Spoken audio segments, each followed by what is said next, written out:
ఏమైనా ఒత్తిడికి గురయ్యి ఇది చేయాలి, అది చేయాలి, అక్కడికి వెళ్ళాలి, ఇక్కడికి ఎలా, అది ఎలా, ఇది ఎలా అని అనేక సమస్యలు ఇవాళ మనిషిని బట్టి పీడిస్తూ ఉన్నాయి.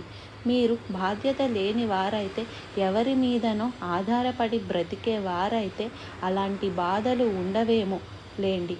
కానీ బాధ్యత కలిగిన ఒక వ్యక్తికి, అది ఇంటి యజమాని కానివ్వండి,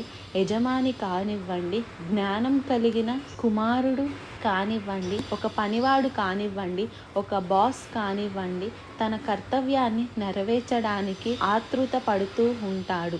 చాలాసార్లు వారి ప్రయాసకు ప్రతిఫలం దొరకనప్పుడు విసిగిపోతాడు.